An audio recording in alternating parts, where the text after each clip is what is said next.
Okay. So, so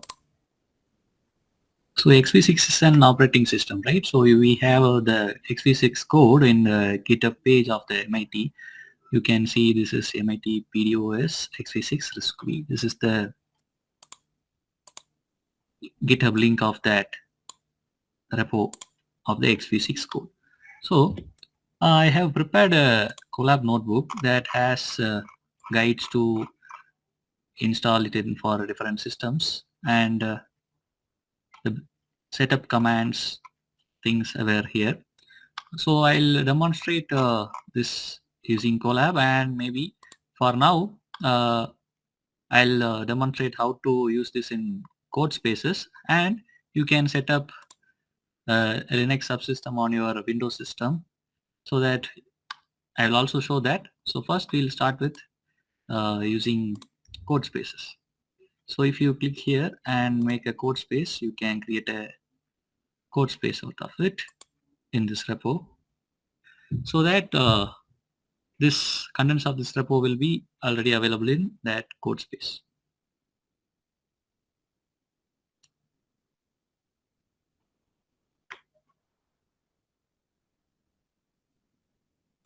So we will also share this Colab for your reference.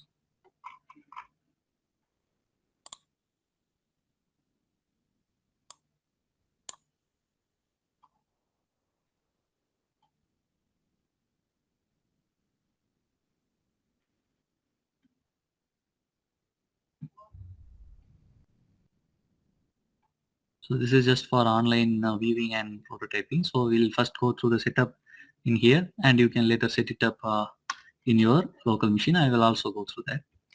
So now we have the x86 code in the code space. Open this terminal. So to emulate x86, we need an emulator called QEMU, which is we have to install it using these commands. So these are the dependencies to build x86 for QEMU. So you can copy these two commands.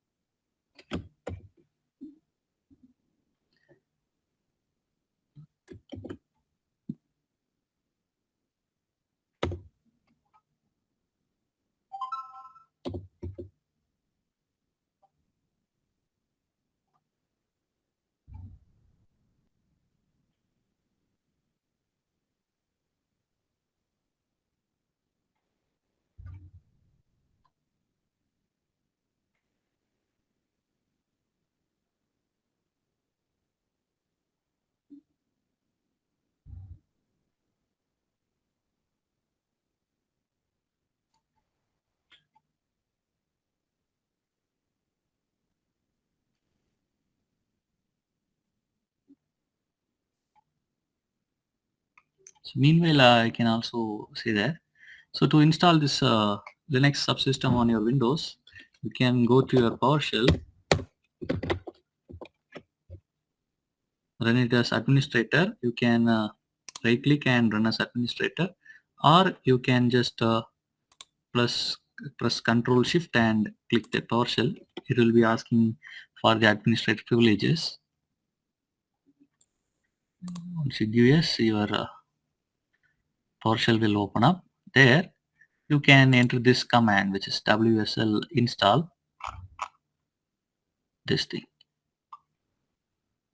This will install the Ubuntu subsystem on your Linux, on your Windows.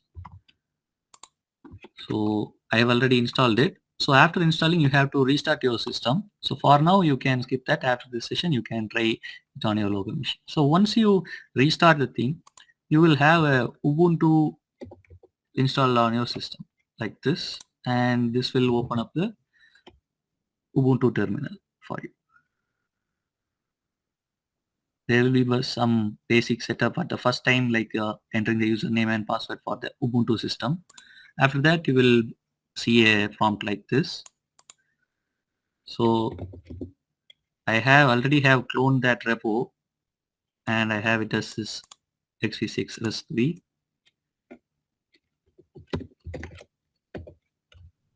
So is my terminal visible?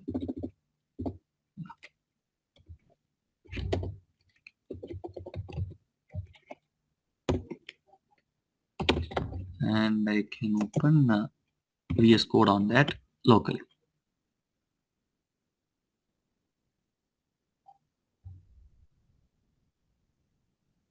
So now VS Code will open that directory like this.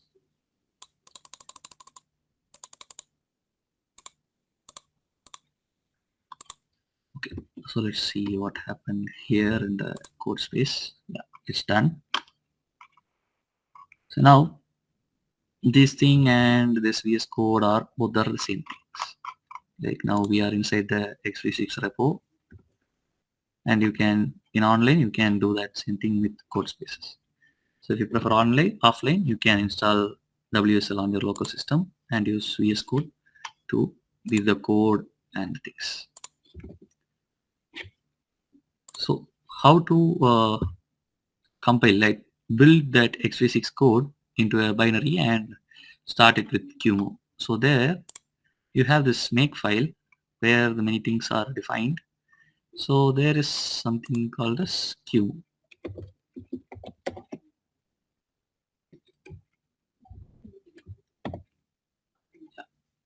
So this thing, this endpoint. So if you call make QEMU in your terminal, it will build x86 for QEMU and start the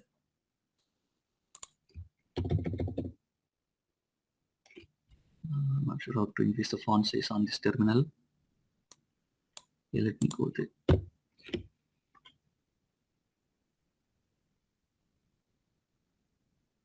Okay, I think this is getting stuck. So okay, I'll do the same thing on my local system. You can try it on code spaces for now.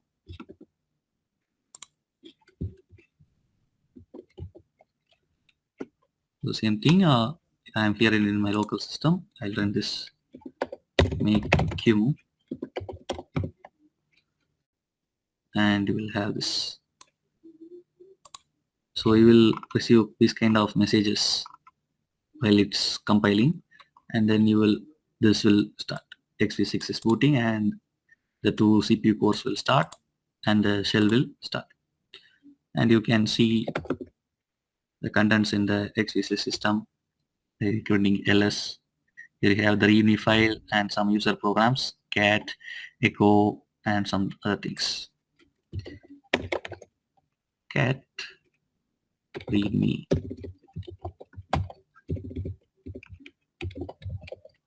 So now we are inside the x86 operating system. If I print that, it will be here.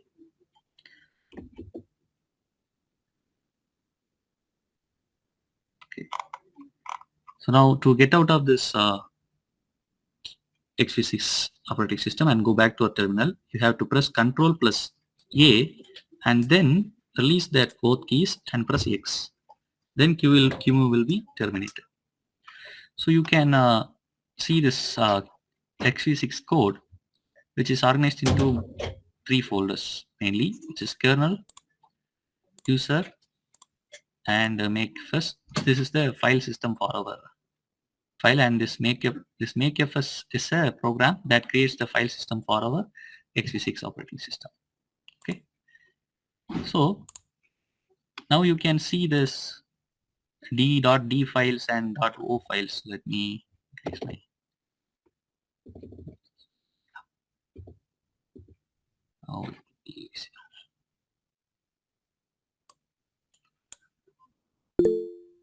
yeah.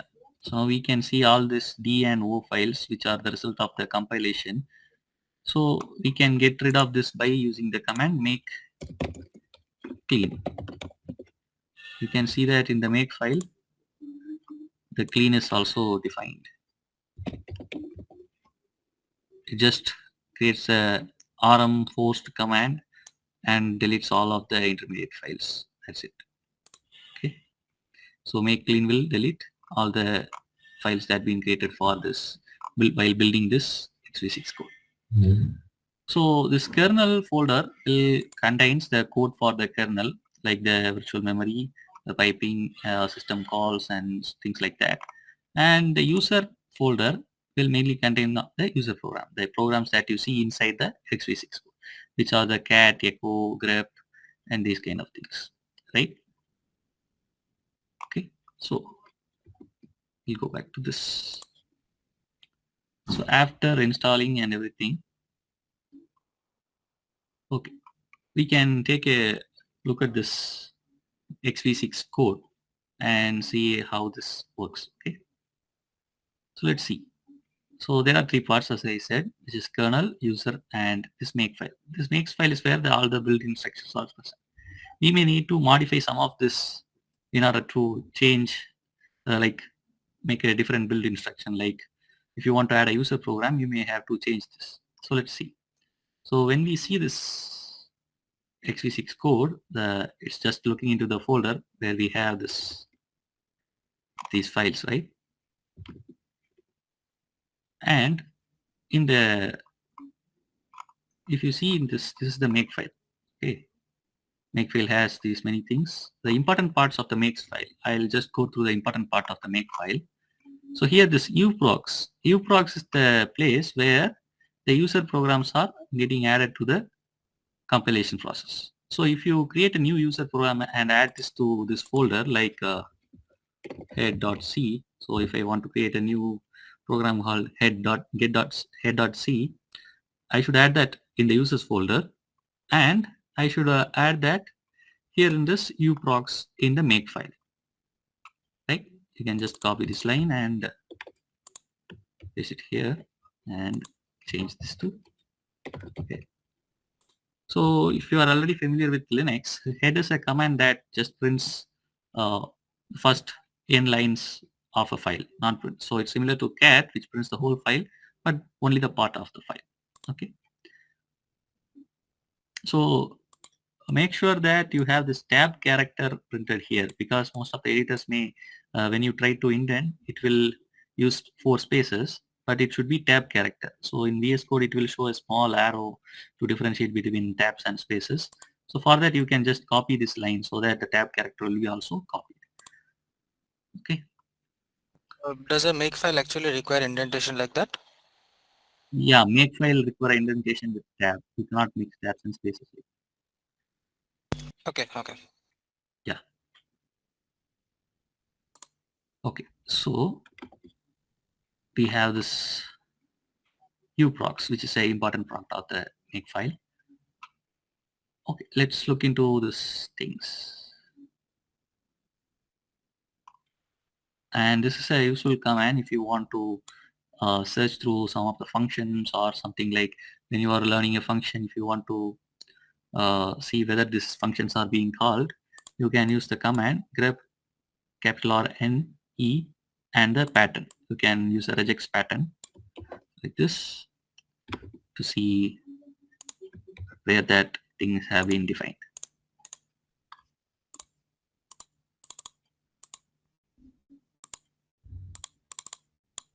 I think you can just press enter, it should work. It's not working. Let me get a new terminal. Yeah. Now you can see it will print where the sleep and the things were defined. So sleep is a function. So we can also add this kind of a bracket so that it will match only the functions. So there are many functions like active sleep and things like that. So best thing about this is you can just search and see the files which are defined. This kernel.fs has something related to sleep, and if you want to go there, you can just alt plus click and it will be opened in your this VS Code environment, so that you can directly go to that particular line. So this is a useful command when you are exploring the x86 code. Okay. And one more useful thing is that you can see, so there is the function. You come across this function myproc, and you don't know what's the definition of it. You can right click this and type this, go to definition. Okay. Sorry. If you right click and go to declaration, that will say where it is declared, and some of the header files maybe it may be declared in some of the header files. So if you go to the definition, it will see how it is actually defined. And if you want to go back to where you came from, so now I am seeing this function push off. I don't know what this is. Go to definition and you can see how that push off function is working.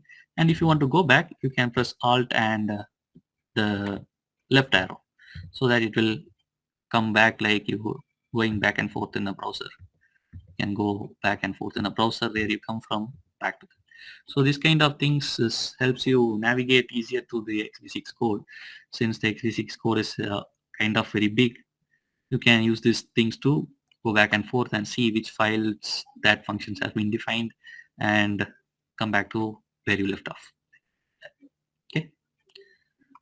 Okay, so let's do some simple exercises to get you around that. Okay, let's see. So this is the echo command, right? So what echo command usually do? You can see this, how echo has been implemented in this x86 code. So echo will print the thing that you enter into the console, right, as an argument. So let's see the echo. It's a user program, so it will be defined in this user folder. So there it is, echo.c. Okay.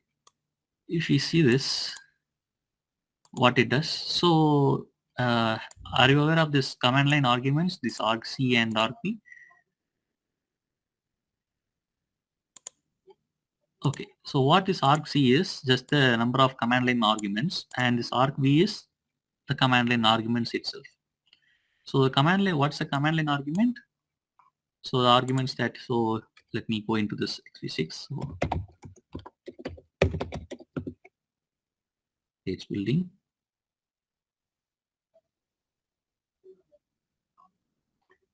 And okay.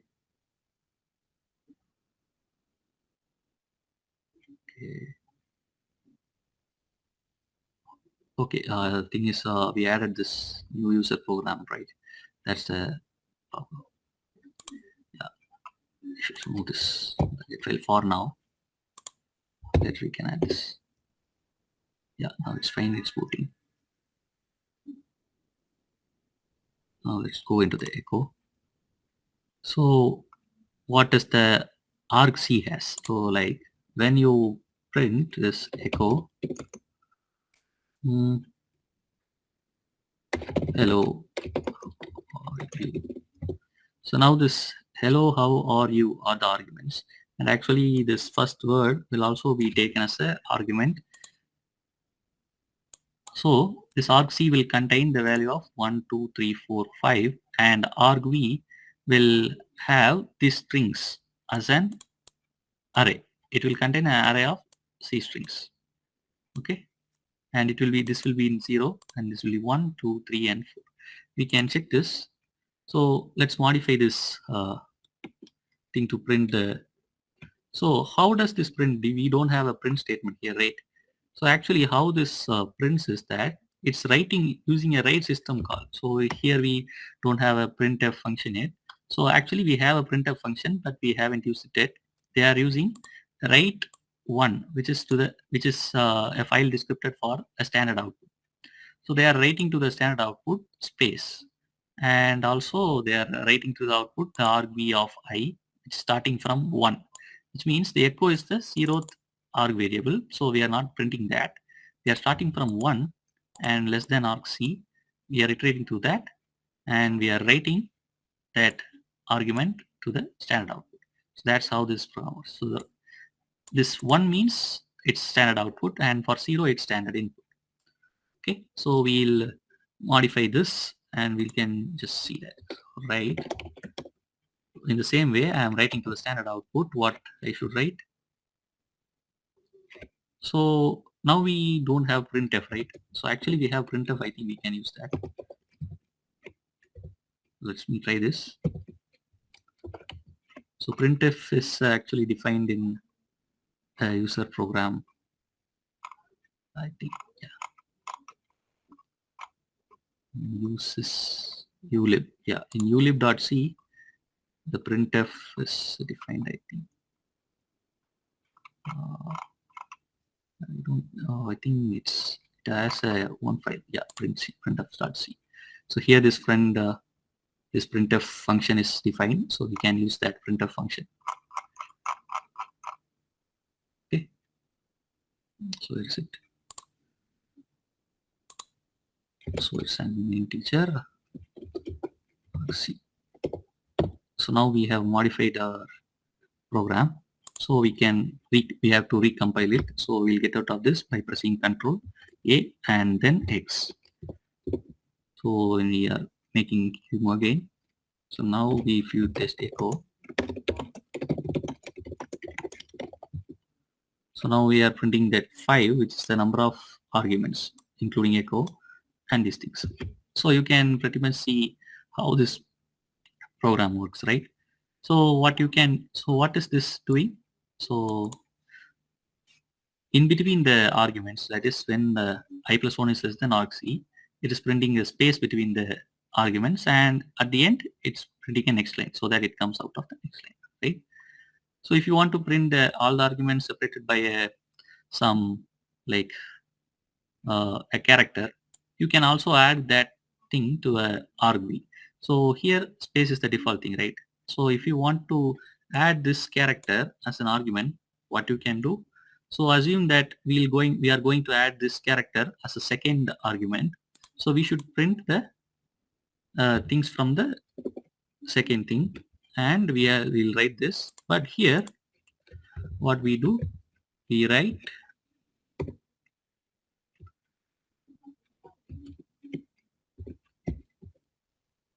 this arg v of 1, which will be the second argument that we give. So we write that. Okay, so now we'll just again modify. So I'll terminate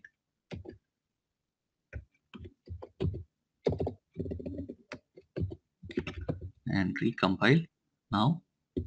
So now our program is modified in such a way that we can give echo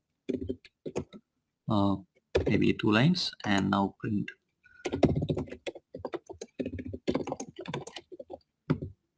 So you can see so wait, there is one more. I'm not sure that. Yeah, here it's a thing. So the write function should have a third argument size. We can see in the definition. Okay, so we can't do the declaration. I think should go to the definition. It's a system call, so it uses a system call from this kernel thing. So now we don't have to worry about that. What it does is the number of the size of that thing. So it's just one character, right? So that's why it has this one character. So for that we can use strlen of thing to find the size of that first argument so that it will print the whole argument. So now we have corrected that.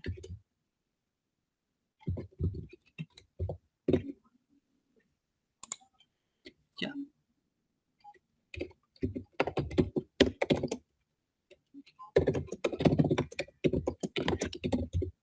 Now you can see that whole string is printed in between the words, right? So now we have successfully modified one of the user program. Okay, let's go here. Go back to the Colab. So this does a similar kind of thing. Instead of doing that, we are using another thing. So I have explanation of how this thing works, like the RP, what I said in a written format. You can go through this if you want to. Okay, so now let's see, and so we just modified a program, right? So we can just try to add a new program like the head I was discussing before. So it's similar to cat, right?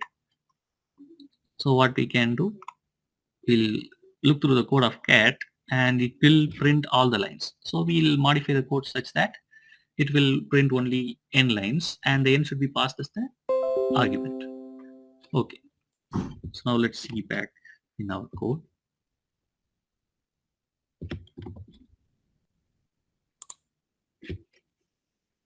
So here we have, see the code of the cat. So here we have this file descriptor. And here's the main thing. Main function has this argument count and this argv. If argument count is less than or equal to 1, just end this, because cat with this means there are no other arguments than this cat, right? So we have to just exit out of it. Otherwise, you can do something. So what's this? It opens that file using this open system call. I think this is also a system call which is defined in user.h.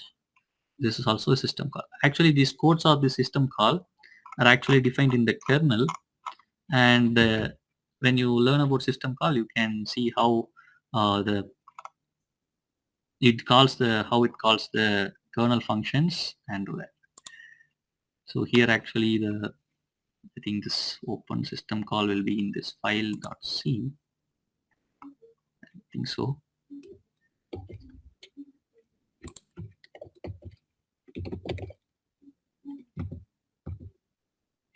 So it's not here. Fs, yeah, fs.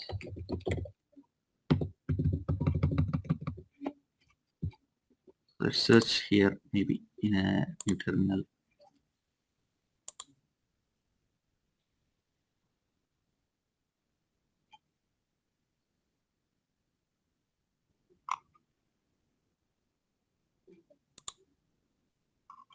Here we have this system.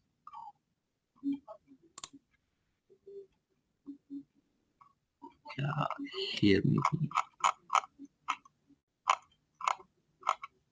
smeter. Yeah, sysopen. Here is how that open system call is defined in the kernel. You see, this is in sys file inside the kernel directory. So actually calling that open function will communicate to the kernel to call this sysopen system call, and the result is passed back to the open function in the user mode. That you will learn how the things go between user mode and the supervisor mode and the user mode. So now let's not focus on that. So now what we see, we have this user function open, which opens the file and returns the file descriptor, right? So for open, we have to pass this argv, that's the name of the file. Okay. So argv is a string, right? So it contains the name of the file. So what less than 0 means, you cannot open the file. Something happened between that, so that it will show an error. Otherwise, you call this cat function with the file descriptor that you have defined. So we'll go and read this, right? So what's happening here? A read system call. It's also a system call. Calling sysread from there, and it will read the buffer. Like we have given the size of the buffer, and it will read the buffer side line by line, right? Not line by line, size by size, chunks in chunks, and print it there.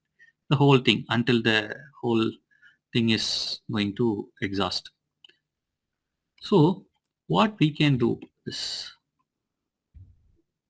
to implement this thing, like the number of lines. So head stops until the file is over, or the number of new lines is equal to some value called 10 or something like that. So here I have this program defined for you. I can explain this. So instead of, so it's taking chunk by chunks, but here, since we have to count on the number of lines, I iterate in the same manner, but using character by character. So I'll iterating character by character, and I'm checking iterating character by character and checking whether that character is an excellent character or not. And I'm keeping track of the line count. So we need to terminate between some line count, right? So if line count is greater than or equal to 10, just I'm calling that break. So we can, so this is how I actually modified that code. You can also try this. So for now, I'll just paste this.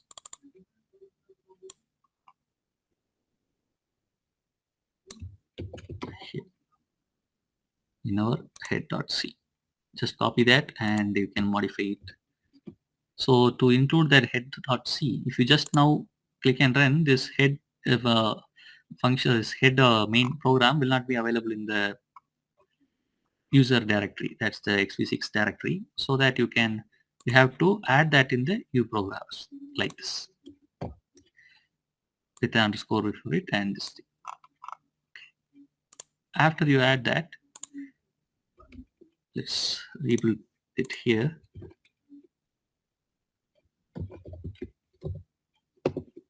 So now you can see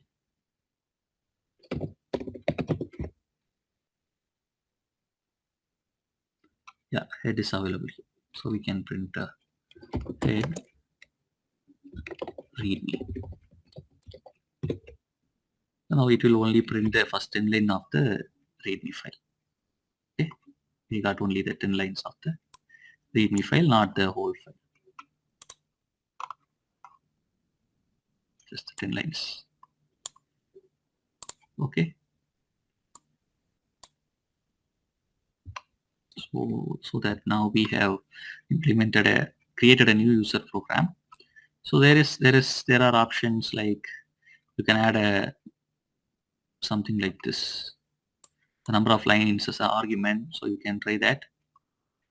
How to pass that as you have to just modify the same code and get this line number, which is the line count.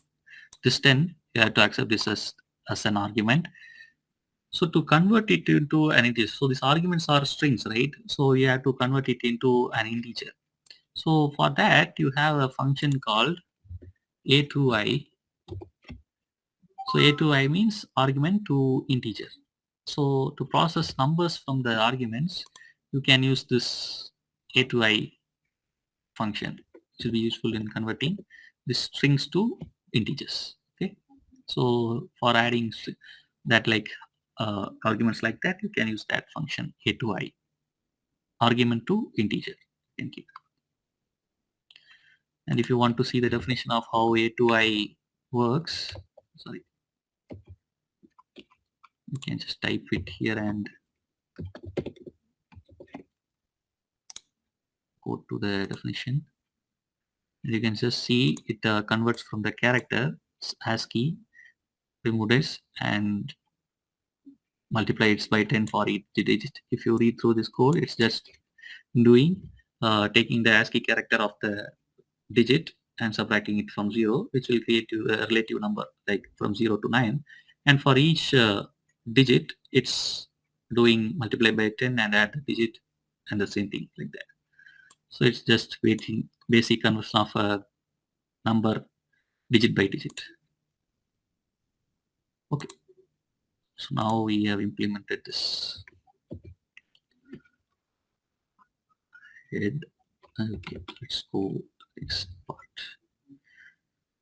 So now when this thing builds, the x86 builds, you have only a limited number of files available here, right? So what if you want to add more files to this? What do you have to do? That's what we are going to see next.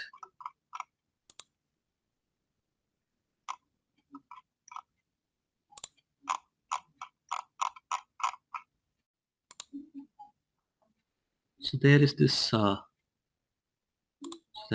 some part of the make file. So here what this says is that watch over these files. If any change happen in this one of these files, so this uprox will have all these files.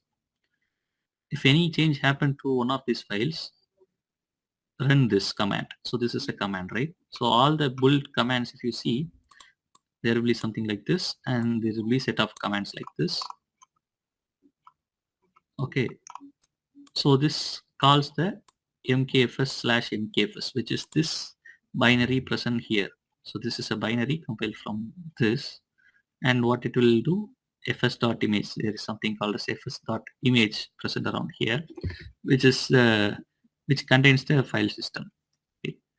And the readme, it copies the readme from here and all these things from here and put it into the x86 file system. All these files, which is a uprox, right? All these files, it put it into the SV6 file system. So how can we add one more file like test.txt?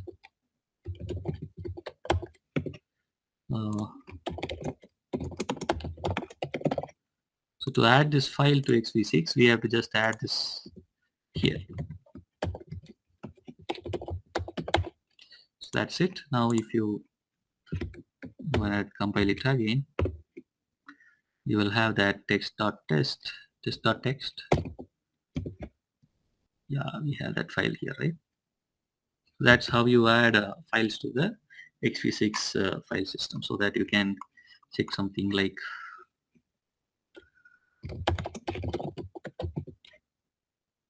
that will be printed. This is another thing. Okay. Yeah. So the other thing is, so there is this lab, XV6 lab, which is created by MIT. So here you have many of the exercises, so like creating lab utilities, and there will be a set of many things like implementing user programs. So this whole exercise is about implementing user program, and one of this is just booting that. That's what just we did, and there is a system call actually using the system call. So there's a system call called sleep. So using that system call, you have to create a user program called sleep. So here they have given the instructions like this, right? Refer to this files, put your code here and make changes to the uprox and things like that. You can refer to this and try attempting some of these exercises.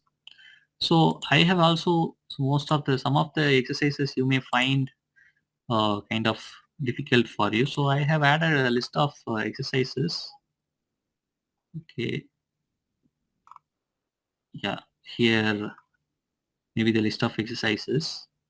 You can try out the sleep program, the head, which is running, and there is a thing called prime sleep. You can try if you want the examples and how to do it are around here. So there are these labs, right? So you can just search XV6 operating OS MIT. You will be redirected to this page.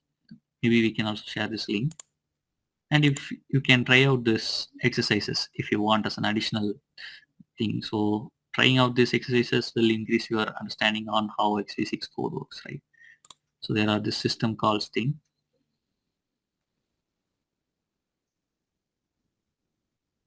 And there is a separate separate repository for evaluating these things, right? So there is this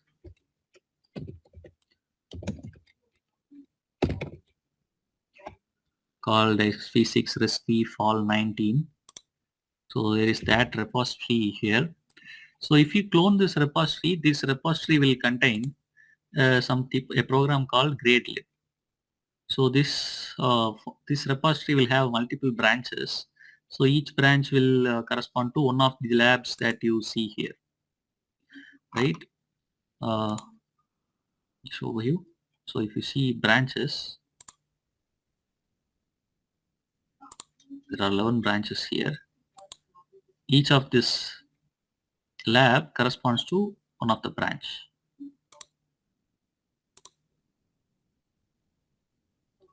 You can see all branches.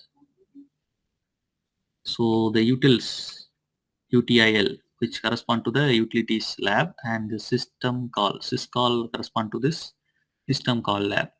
So you can check out to that branch so that the grading things for that will be available. So you have to, what you have to run is, okay, so the code will go to the code, this GradeLib thing, so that you can verify your implementation of this exercises, right? There is this thing called grade lab and this thing, right? For each lab they have this. You have to run this. So this is just a Python code. You have to have, this is just a Python code, right? So you can just run by Python and this file name. So if you run that file, this will evaluate the implementation that you have done. Okay. So any doubts?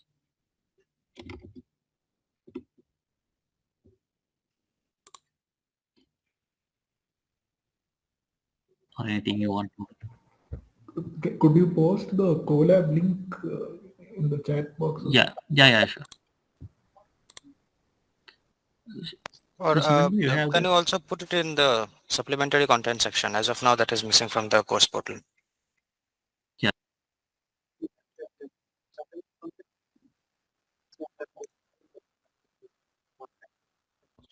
Right. Yeah. Okay. So I had some questions regarding this. I put it in the chat box earlier. So instead of using QEMU or QMO, I mean, however that is pronounced, can I run it natively, x86? So XV6 is actually designed for this to be run in the cube, not for an actual processor. Okay. So without using QEMU, I cannot run it. Yeah, it's Even if I have an ARM PC. No, it's not a OS designed for that. It's actually a steady OS made for learning that can only run in this queue. Okay. And I saw some files which had some extensions that I'm not aware of, like .s, .d, .asm. So .s files. So when you see the code, so if you make clean, if you run this make clean, all you have in this folder will be the source files, not the generated files. These are all generated files from the source file, right? Object codes. So 3 extensions that you might see is .c, which is a C source file, and .h is a header file, and this .cap is actually an assembly file, which will have a pure assembly code like that. So this is just assembly instructions, like RISC-V instructions for to be precise. This is RISC-V instruction sets, since we are building it for RISC-V system. So actually you can so you asked whether it can be rendered, right? This can be run in a RISC-V based processor, not a ARM processor, a RISC-V based processor. This XV6 can be run on a RISC-V based processor, which is not one commonly found in your PCs, but some of the embedded systems were built on that RISC-V processor. So the thing about RISC-V is it's an open source hardware architecture. So this ARM and x86 architectures were not open source architectures. They are built by the companies, but this RISC-V is an open source architecture. You also have this. You can just search the RISC-V manual. So I thought that ARM was, I thought ARM was also a type of RISC architecture. So RISC-V is a totally different architecture, not a RISC architecture. This is an open source architecture, and XV6 is basically designed to run on this architecture. Okay. So you are saying they're not compatible. Yeah. Okay. And you have this PDFs that say how about this RISC-V architecture and the instruction set. We will also look into some of these things around here, because these assembly things are purely related to this RISC-V architecture. You have to take a look at that. Is it RISC-V or RISC-V? I believe that will be the Roman numeral for 5, right? So Professor says it's in RISC-V, right? I'm not sure about that. That's I think Professor uses that, or maybe I'm not sure.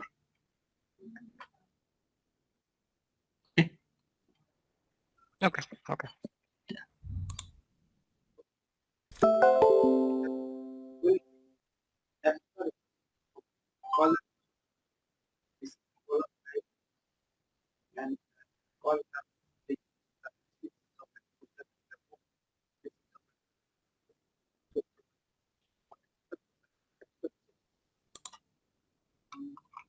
Right. Yeah, got it. So when we are running this QMove, or is it like a?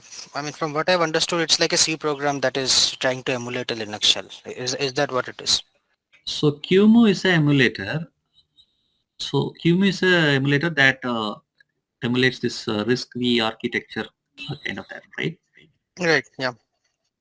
So the C program is basically the XV6 code. We compile this in from our processor. We compile this C program to something called as to an object code for this RISC-V processor, RISC-V based processor, right?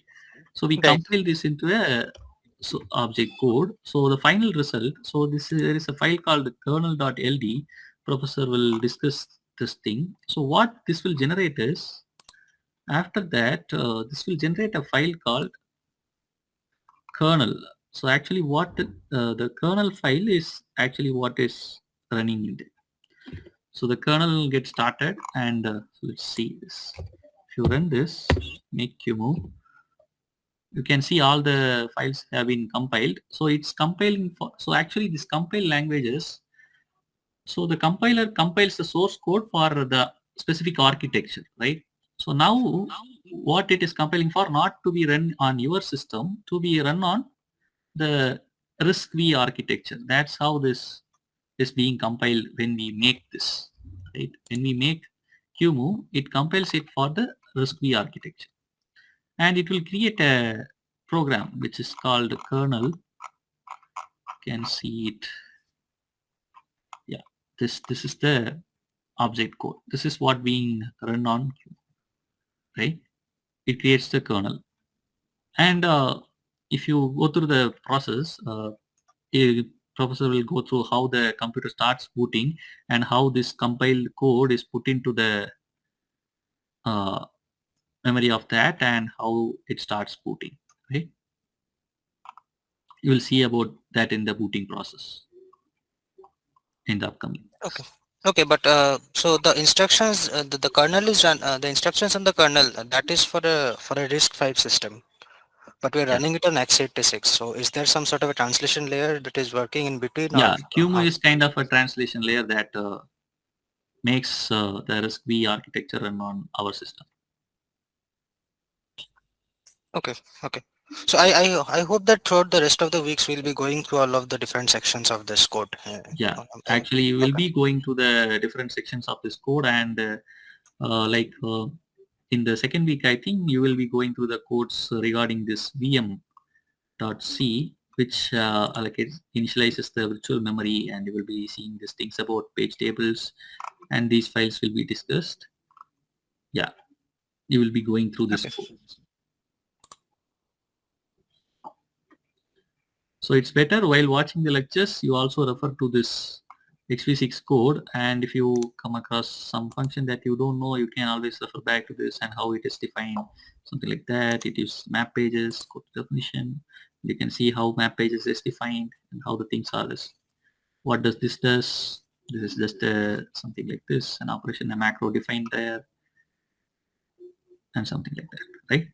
And the page size, Right. it's you can see it like this. So it's better also seeing the code like this so that you can clearly understand how the code goes. So how different is x86 from any other Unix-based operating system? Is it So like XV6 were designed to be like an Unix operating system, but it's completely open source and it's very simple that it is very suitable for learning purposes. But I mean, basically the processes that any other Unix-based operating system will use to boot up, is it similar to how we are Yeah, using it it's in very XPC? similar to very similar to Unix. Unix. So XV6 comes from the term that it's very similar to the Unix V6 operating system. Okay, okay. Yeah. So we'll also see the architecture of this XV6, which is a monolithic architecture, which is similar to the kind of every Linux operating system, which is also a monolithic kernel.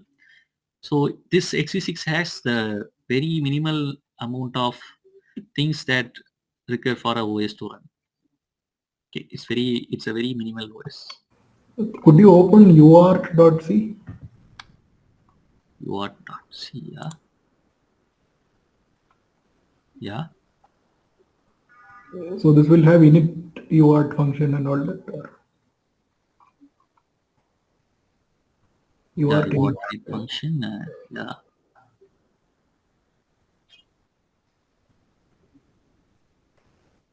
Yeah, I think there is a way to get a list of all the functions that are defined. You can just click on that. There is a Yeah, here you can yeah. you can get the list of everything defined in a file.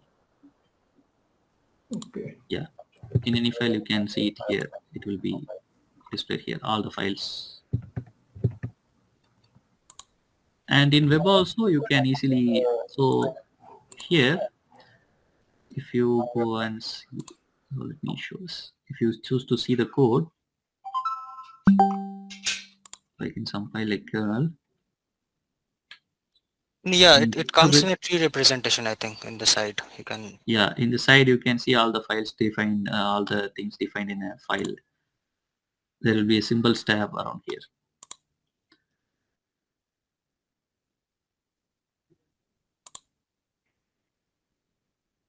Slowly. Yeah, here it will be the list of symbols, functions and things defined in this file will be here. You can click it and go. So it's being slow 1 minute. Yeah. You can also view it like this, and if you prefer it locally, you can use VS Code to go around the code.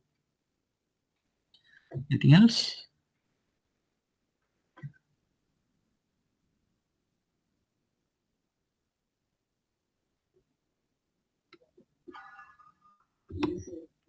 So about this lab, this is up to you, and this is not there. You can try it out to get a more understanding of how this things works, right? So, are we going to have GRPS as part of this course? No. Okay. It's So a all fully the theory-based programming course. component. There is no programming component. We just showed you this for you to, you can change this like this, and you can see how it actually works, right? It's just an additional thing. You need not do this. It's not a part of a course, but you can try this. Okay, in the quizzes and interim, then I suppose we won't be required to memorize specific portions of code from QEMU or XV6. You need not memorize, but there will be comprehension based questions from the code. Like we will give this Yeah. code and ask you what this thing does, something like that. Okay, yeah, that is fine. I mean, that's fine. I was wondering if we would be required to memorize certain portions by heart or No, something. you need not memorize a certain portion, or you need not implement anything new, but there will be comprehension based questions on some part of the codes. Okay, yeah, that's fine.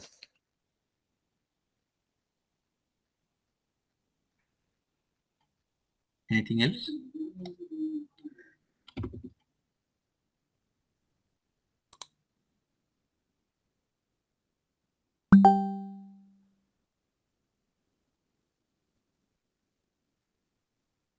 Yeah, okay. Shubhendu, would you like to continue?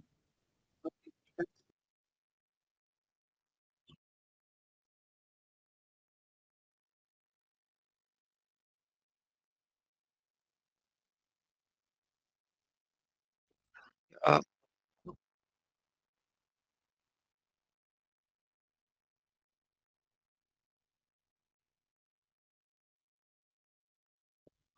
okay, sure. Thank you. Thank you, sir.